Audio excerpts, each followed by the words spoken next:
Hello and welcome back to the Satanist Podcast. This is part 2 of my interview with Dan, Grumpy Vegan Grandad. If you haven't already caught the first half, you may want to go back and check that one out, or there may be a few instances where you don't really understand what's going on. Enjoy. When you're trucking, do you ever have to truck meat? For a start, trucking meat, literally flesh, is refrigerated wagons, and it's usually specifically for something like McDonald's or whatever. So I've never needed to. The variety of trucking jobs in the UK, there's a massive shortage of truck drivers. Yeah. If anybody out there needs a job and they haven't got any qualifications or they want a change of career, get your HGV license. There's a shitload of jobs. It's very well paid. I did transport wine. I couldn't guarantee that the wine was vegan. Sure.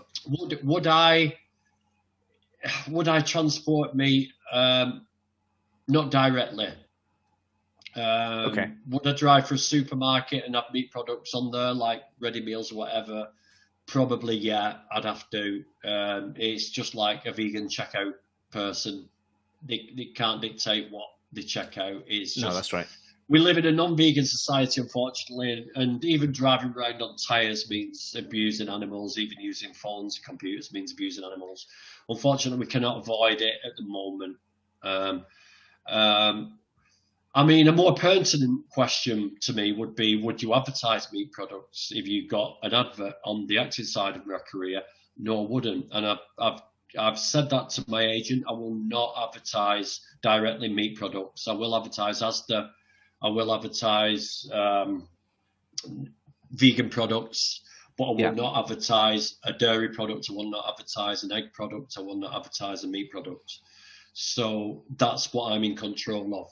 However, what's in the back of my wagon, I really cannot control. I feel like in the wagon, you're not increasing or decreasing supply and demand there.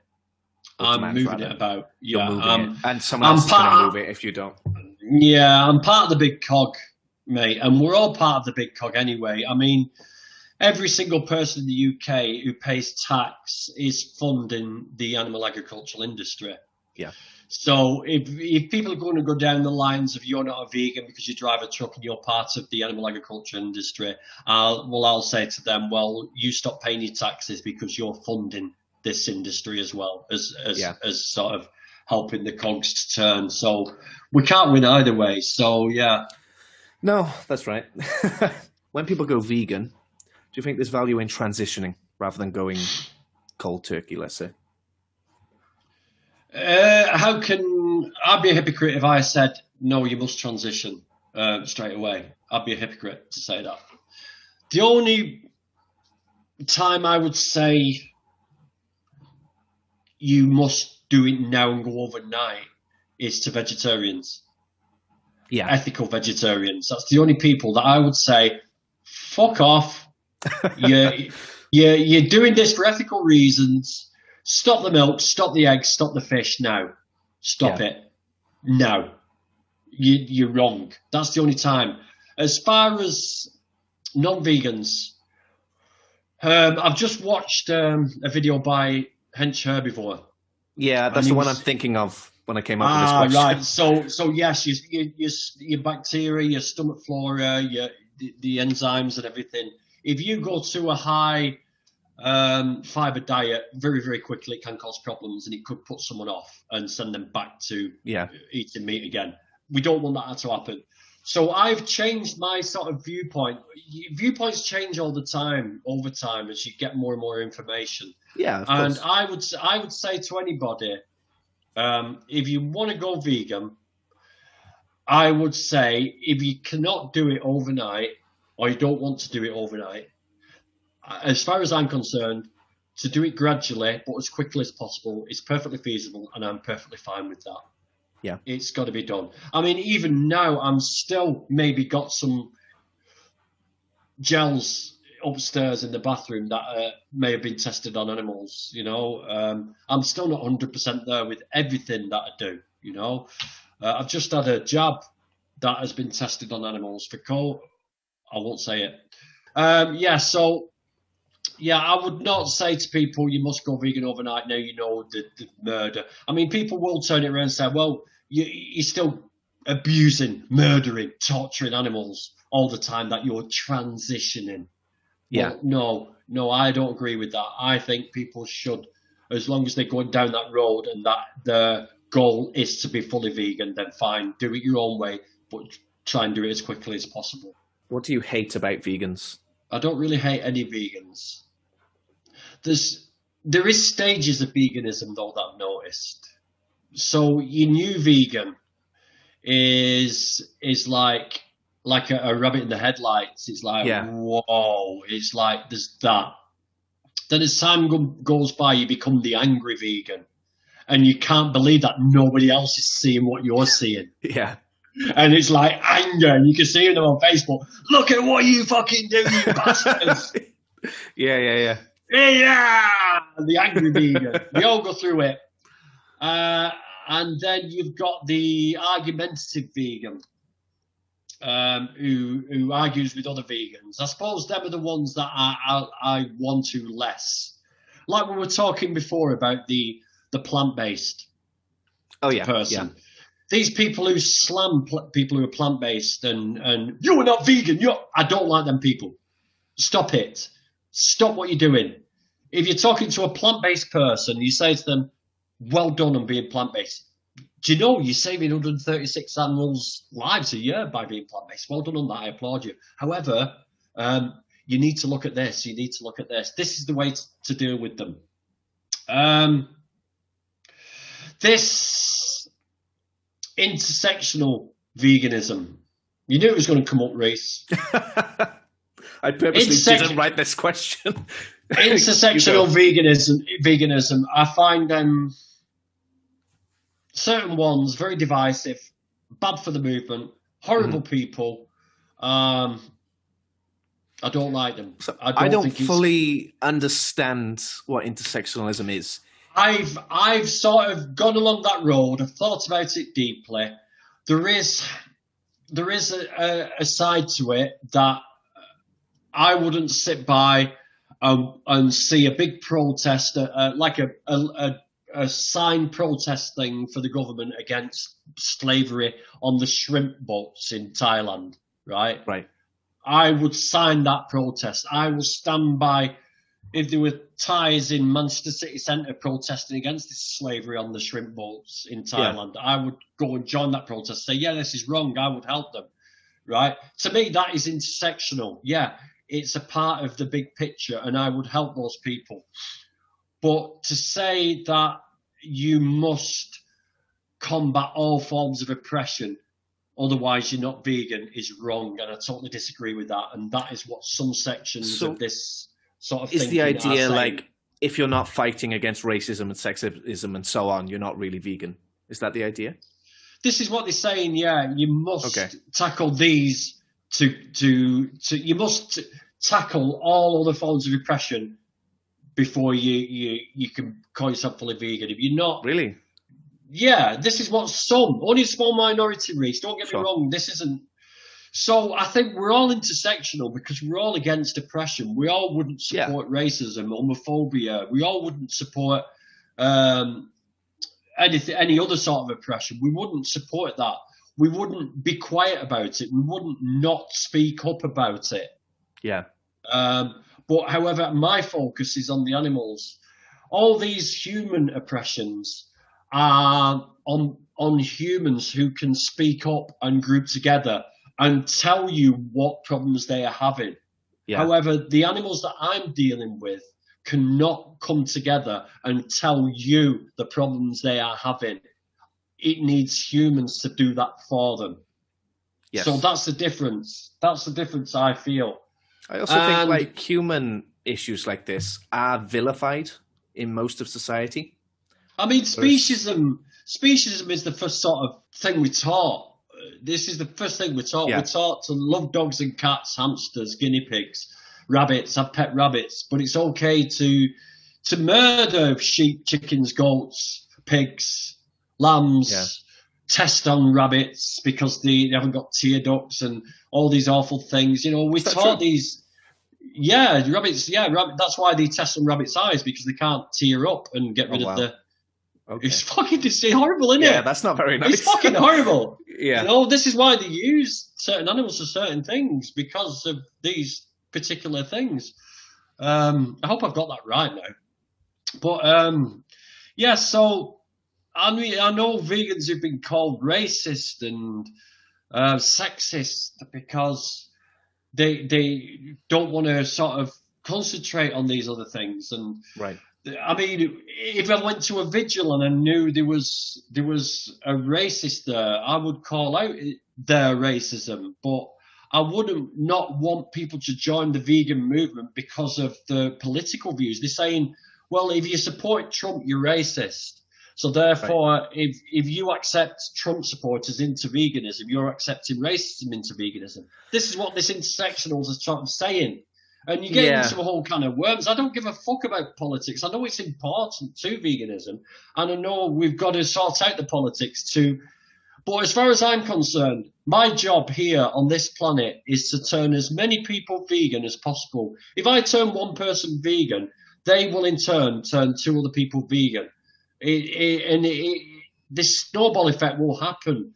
And once we get to a certain point where there's a large percentage of vegans in the UK, then we will have influence on government and on policies. And maybe we can stop the government taking our taxes and funding farmers for the disgusting practices that they do, that they wouldn't be able to do if they didn't get subsidies from the government. You know, this subsidy fishing, you know, I don't want my taxes to go to the national health to help all these obese, meat-eating people who were in that hospital in the first place with the heart attacks and the strokes and the cancers because of the habits of eating animals. I don't want to my taxes go to, you know, so we can have a voice once we get, but we're not going to do that unless we get as many people vegan as possible. Now, whether them people are secretly racist, secretly sexist, secretly homophobic, I don't give a fuck, right? This is like an outside issue.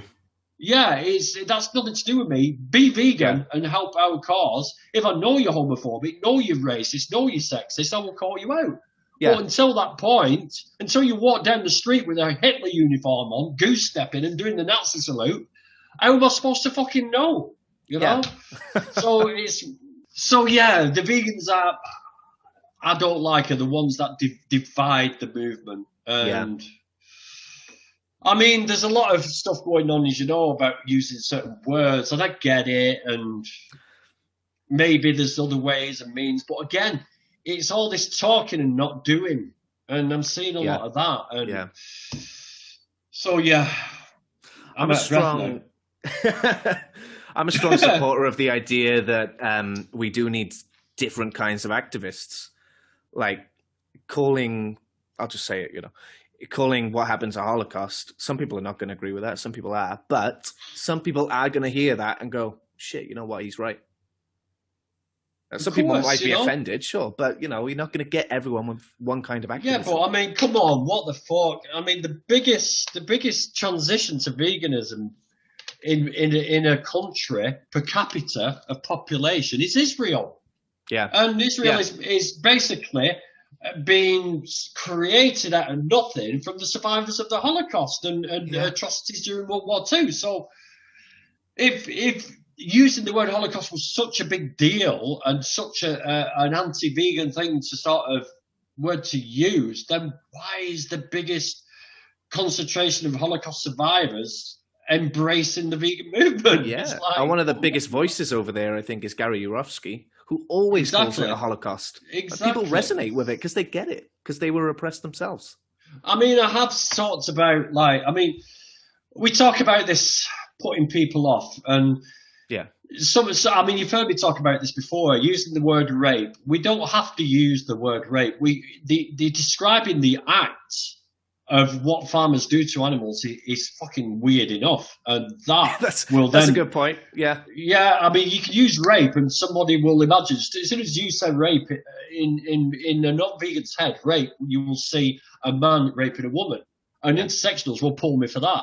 Oh, it's not. A lot of men get raped. Well, we appreciate men get raped, but in today's society at the moment, when you mention rape, people automatically think of a man raping a woman because it's all about control of a big toxic man over a woman. So that's what's going through their head. So to me, when you're talking to people about veganism and you mention the word rape, you're putting the wrong picture in their head. However, if you talk to somebody out on the street about veganism and say, well, first of all, they get a big vibrator, stick it up a bull's ass, wank it off to get its sperm. Then they go up to a cow, stick the fist up its ass, then put a pipette full of bull semen up the cow's vagina just to fucking get it pregnant. Yeah. That's way more fucking spooky. That's you have to visualize every little thing you just said. And just say it with relish. Yeah. You know, you get the cow's vagina, you get this pipette of bull spunk, shove it. That is way more powerful than the farmer rapes a cow. Yeah, yeah. Way more. I don't know why that's just appeared in front of me. But do you know what I'm saying, Reese? It's like, that is way more powerful than, and it won't offend anybody. And then that person can then go, fucking hell, that's sexual assault, that's rape. Yeah. And it's the same with, the only one I can't agree with is the Holocaust one, because there's no other word to describe it that people understand. I mean, Roger Yates and his band of merry men are in a more educated sort of band, and they are taking control of the political side of things and the intellectual side of things. Right, yeah. They're way over there. I get what they talk about, and I do try and understand what they're talking about. But I speak to the common person, and the common person isn't educated to that level. I'm not saying we're uneducated. I'm just saying we're not on that level of into politics as much. And I'm not trying to put anybody down. And when we try and compare something to people, there's so much footage of the Holocaust and so many films about it that everybody knows what the Holocaust was about. You've got some images in your minds. Yeah. So when you say Holocaust, people can picture the terror, the horror, the disgust of what that involved. And when you start saying, well, the gas chambers didn't end with the Holocaust, they're actually in everyday use in a town near you, that is another shocking event for people. So, yeah, it's I really think that the word is very, very useful in the right context and at the right time.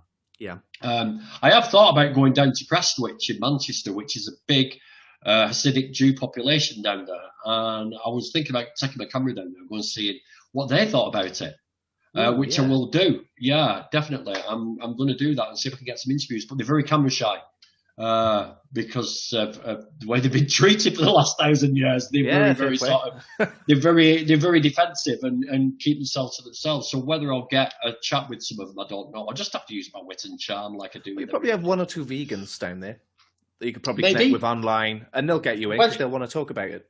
Maybe, yes, that might be an idea. Otherwise, I'll just dress up for you. Not again, mate. That last video sent me was like really weird. So yeah, stop doing that. Let me ask you about your family. Are you the only vegan? Yes, I am the only vegan in my family, unfortunately. Are you okay to talk about that? Yeah, of course. I'm constantly trying. I'm constantly trying with my family.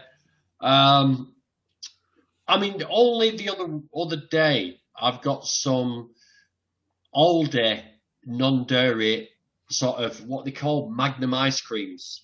Oh, yeah. You know, with the chocolate outer shell with the chocolate inside. So my missus had bought these, and my son actually ate one by accident. He rung me up and said, Dad, sorry, I've eaten one of your vegan ice creams. And I said, how was it? He said, it was beautiful. I said, right. Oh. So she's bought these ice creams, but she's also bought some dairy version.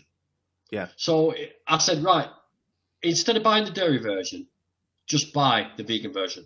Just buy 2 boxes of the vegan version from now on. Why not? And we've also had a few meals together, the Linda McCartney duck. That's good stuff. Pit. Yeah. Oh, it's beautiful. You get some nice spring onions and cucumber, and like I water the sauce down a little bit to make it go a little bit further. I put a bit of water in it and mix it up, put a bit of soy sauce in it because you only get a little tiny bit, don't you? Yeah. So she enjoyed that. Not the Beyond sausage, even though those are fucking excellent, but very expensive. Richmond. The Richmond vegan sausages are uncanny. They're unreal. They're just like real sausages. There's no telling them apart. And I want to get those and let us have those once a week. So I'm trying to just sort of bring things in where we can all eat together and just enjoy a bit of food together, because it is a separate entity. I come in and cook my stuff. I've got my own pans. I've got my own section in the fridge. Really? Yeah. Well, it's got to be. How can we do it any other way? I mean, like, you could share pans, but there might be like a disgust factor to that. I don't want to. I've just found out my lad's been using my Ninja blender to blend up milkshakes with cow secretions, and I'm not happy with that. I've told him to stop doing that. Yeah. But yeah, all in all, it's just there's them and me. Yeah. And I'd like it differently, but it unfortunately, until they come round and decide to make their own decision, there's nothing much I can do about that. I've got to face up to the fact that there's like congealed cow secretion in the fridge calling itself cheese and dairy milk, and even though the stuff I eat is absolutely brilliant. It's a shame because I cook some absolutely brilliant stuff, but won't even try it, right? They won't even try it. It's just really weird. I don't get it. It's just a mad one. I just don't like, not even like just have a spoonful. No, it's all right. Yeah. My missus does every now and again, but it's just, I don't know. I think with my son it might be a bit of rebelling against his old man. I think that might be a little bit part about of it. 20 years old, is he? Yeah, he's 19 now. He's just got an offer to go to Norwich University. Oh, nice. He's also got unconditional as well, that. And he's also got a conditional offer to go to Leeds. But I want him to go to Norwich because then I can get Hench Herbivore to go and bully him into being vegan. Oh, yeah. Yeah. And, it's a really good vegan town. City. Yeah, apparently so. So maybe, I mean, because where we are now, it's a very mature town. It's a big drinking culture. It's a big drugs culture. Smoking a joint, fucking. Noel Gallagher got slammed by the media for saying in Manchester going around and having a joint to someone's house is as common as going around having a cup of tea, and he got slammed for that. And it's true. I noticed that when I lived there. I smelled it everywhere I went. Everywhere. Yeah. When I go for runs, I can smell it. I can smell farms. Yeah. It's just every day. So and we're a very unhealthy population up here. Very unhealthy. Sure. So yeah, there's a big culture, and it's a lot of plastic gangsters up here. When I say plastic gangsters, I mean they're all wannabes. And right, okay. When I've met real gangsters, and real gangsters don't go around shouting out, "I'm a gangster." They say nothing about it. They drive a normal car. They don't want anybody to know the gangsters. You know what I mean? So yeah, you've got this silly culture that goes on. So it's all a bit a part of that as well, as to why it's seen as a little bit sort of not totally macho. There's still this macho idea of meat eating going on at the moment. So the vegan tie-dyed sandal wearing tree hugging hippie is still sort of back in the far recesses of everyone's mind, although it's faded into obscurity. Do you get shit for it when you go down the pub or whatever? Do you know, I haven't been out to the pub for, well, definitely since lockdown, maybe a year before that, for 2 years. I've stopped drinking almost completely. I still drink. I still have a pint here and there. But because I stripped and went on this diet for 12 months, I really found that when I did have alcohol, I really felt the inflammation. I really felt the effects. I was coughing up. I got bubbly lungs, though I'd had cigarettes. Oh yeah. Really bad headaches and everything. So I really got poisoned because my body was so full of purities that any poison I did put in, it really manifested itself, and I really felt it, and I really knew I'd had a drink. God help me that I'd go back to the old days when I was taking Class A's and drinking for like 3 days straight. That'll never happen again. But yeah, do I get stick for it? Yeah, I got a bit of stick when I worked at the wine place. But everywhere else, no, I don't really. People won't, to start with. I think my looks put people off, sort of being fly and you look hard. I look hard. I do. So I think that does put people off. But I'm also very vocal, and once they say something to me, they won't say it again because I will just slap them with facts, figures, and of course we've got our sort of philosophical viewpoint now, and we're a recognised philosophy, so we've got the same clout as somebody throwing a pork sausage at a Muslim at work. We've got the same clout as that now. That would be deemed as unacceptable, gross misconduct, and they get fired off. So if anything like that happened to me, I know that I've got the full force of the law now to back me up, and I could actually test that in the courts now. So we're moving towards a better world. I think schools are the main focus at the moment for sort of discrimination against vegans, but that is being tackled at the moment as well now. So it's all good. Yeah. So if an area like yours, how do you cut through and get people to think about veganism? A lot of the time I go through the health side of things, especially with, there's different types of people. You've got your bodybuilders, and when I start mentioning that when you eat meat, you literally sort of produce less testosterone for hours afterwards. Vegans have more serum testosterone in their bodies than meat eaters. For the cardio people, I mentioned that your endothelial function is disrupted by eating meat, and you do that 3 times a day, and your endothelial function doesn't operate correctly for pretty much all day until you sort of cut that out. People are overweight. I mentioned to them that a whole food plant-based diet is the only proven all-you-can-eat diet that will get you back down to a normal BMI. And it's like, you can eat a pound of sweet potatoes and you're still not eating as much as maybe a 7-ounce steak and a couple of chicken breasts. You're still not eating the same amount of calories, and you'd struggle to eat a pound of sweet potatoes, So, this is a sort of, I go down sort of the health side of things at first because we're not really that bothered. I try not to generalize and base everyone on my own experiences, but when I think about myself, I wasn't really bothered by the slaughterhouses and what happened there. And there was one local to us, and we could smell the dead animals, and we just thought it was part of life, and we accept that. And I don't think there's any sort of empathy towards animals on that. And I'm only generalising from my own experience and from my own friends and surroundings, but that's all we can base it on, really. So I think the health side of things is a really good way in to start with. Because once you take away the necessity of animal products and actually convince people that it is actually causing problems, then you've got them for the ethical side of it then, because they're more open to the ethical side of it once they realise what they're doing is useless.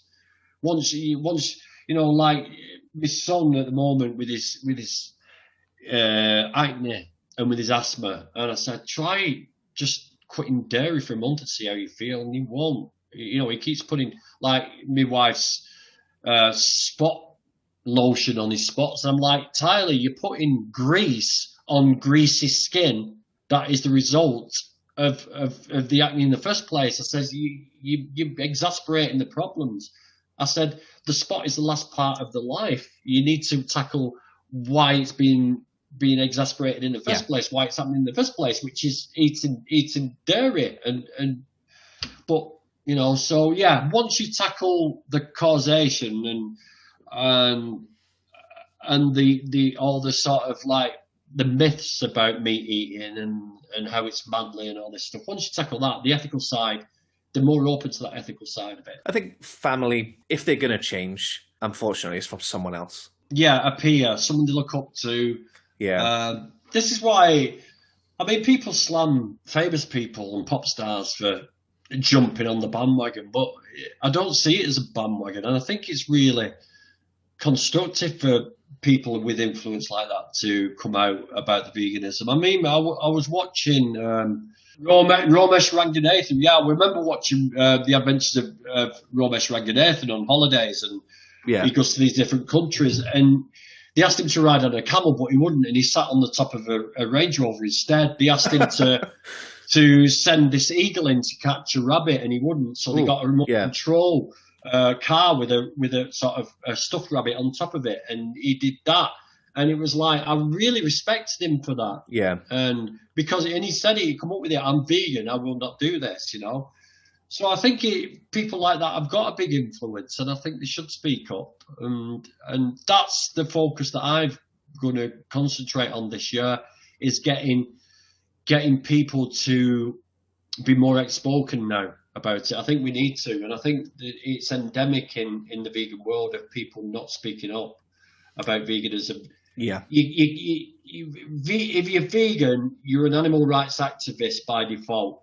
If you're an animal rights activist, you've got to be vegan by default. They're not exclusive. They're together. Once you become vegan, you are an animal rights activist. There's no getting away with that, and you've got to speak up. And I think this is what I'm going to concentrate on pushing in the future, is getting people to speak up and getting to accept that no, just you being vegan isn't enough. You need to do more. And I think that's the message we need to get out to people. Yeah, now. I do feel being vegan and not active is a bit like seeing racism go on and say nothing, even though you're not racist. Yeah. I mean, even the cotton mills in Manchester and all this area that I live in, they came out in protest at the American slavery laws and came out in favour of all the slaves. This was something that was even like overseas, not even in our country. It's thousands of miles away. But these workers came out in protest and in support of the black slaves. Oh, to support the slaves. Yeah. Sorry, I misunderstood. Slaves. Okay. Oh, did you? Right, it may be the way I worded it. But yeah, they didn't come out to support slavery. They came out against slavery. And they protested and said, no, this isn't right. You can't do this. But yeah, activism. Yeah. So yeah, even things as obscure as that at the time, people came out and saw how things are wrong. So they must come out and speak out about it. Definitely. What advice would you give to someone who wanted to get active? Get on Facebook, put shitty, horrible posts on Facebook and let the trolls come at you and learn the answers to all the questions. Don't be scared of putting yourself out there. While you're sat there being worried about upsetting your friends, there's billions of animals being abused, tortured, confined, murdered. It's just, there's horrible things happening out there to non-human animals. It's disgusting. And while you're sat there worrying about people trolling you because you put a post on exposing the plight, how does that compare with what the animal's going through? Yeah. You even just putting one post a week and put your happy kitten post in, but just one post a week showing the terrible suffering that these non-human animals are going through right now, or a link to some of the films, that is doing something, that is productive. Do that. You must do it. Otherwise, you're just contributing to the problem. What's your favourite form of activism? My favourite form of activism is I suppose my YouTube channel. Yeah. Trying to get things out there. Filming vigils. I might try some Meet the Victims, going on properties and stuff like that. I think that's a really vital activism. But I also think that, and I won't do this personally because I don't want to sort of get arrested because it might affect my acting career or whatever, my job. But I think these lockdowns and lock-ons are very, very useful as well, because it's all right doing vigils and doing social media posts and doing all this other stuff. But every now and again, we need a kick up the arse to say to people, look, we're not going away. It's not a fashion statement. It's not a trend that's going to disappear like the Atkins diet. It's something that's really relevant and really crucial that we stop, and you need to listen to us. So I think direct action is very vital to the movement as well. I think anything disruptive, you need to get in the headlines. We need to make waves. And I think especially this year, after this lockdown, we need to be more aggressive in our approach, and that is going to be my forefront, is getting people to get more active, like I said before, and to be more aggressive in getting it in front of people. And the only way to get in front of people is to get in the news, get in the media, and do stunts that draw attention. People might see it as a negative way of activism, but it's not, because once you get in the media, people can see, and people get curious as to why is Dan, when he's nearly retired, going round like an idiot, hanging off a bridge upside down, dressed as Spider-Man with a stop. You know, it's like, why is people doing that? Why are people doing that? And it will prompt people to go and look at veganism. So I think it's very important. I do think disruptions are really important. And I think when you first look at one, maybe you think that's just a crazy person, doesn't represent me, doesn't represent veganism. But actually, when you think about it, how many conversations are being started right now about veganism? Like Tash Peterson, Vegan Booty, right? Mm-hmm. I was shown a video of her. The first time I knew about her was the video where she's outside a butcher holding a pig's head and yelling, right? And I was shown that from Chinese TikTok to say, like, look at this crazy person. So it's gone all the way around the world. Everyone's talking about it. How many views has it got? I don't know. But so many conversations have started. Even if you think maybe she's crazy, right? Which I don't, but you're still going to consider veganism in some way. You're going to start a conversation with your mate about it. And, you know, all of this ripple effect, you never know what's going to happen. Exactly. I mean, if you don't have the conversation, it's never going to happen. You know what I mean? It's not going to happen. Just by sitting with your mates saying, well, I'm not going to eat that because I'm vegan, it's not going to spark a conversation, really. Like you said, if something hits the news, then why the fuck are these doing that? The crazies. Yeah. Oh, hold on a minute. What? Gas chambers? They were protesting against...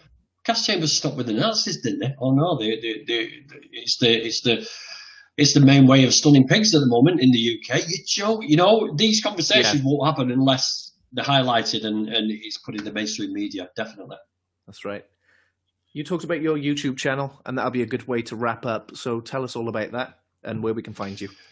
Yeah, well, I started my YouTube channel. I wasn't going to do it because I didn't think I'd have enough to talk about, believe it or not. But I saw an advert, not an advert, I saw one of Joey's videos where I think he just hit the 150,000 subscriber mark or something. And he said, look, I started this by getting my phone and talking to my phone. That's how I started. And I walked away from that video and thought, I'm going to do it. And all I did was get my phone and talk to my phone about what I'm going to do. And then it all spiraled from there. I just started putting out more and more videos. And every day I got new inspiration. There's always something to talk about. There's always something happening. And luckily enough, I've got a nice following of people who have joined me, subscribed to me. And I try and do a mixture of content. I try and talk about my acting work.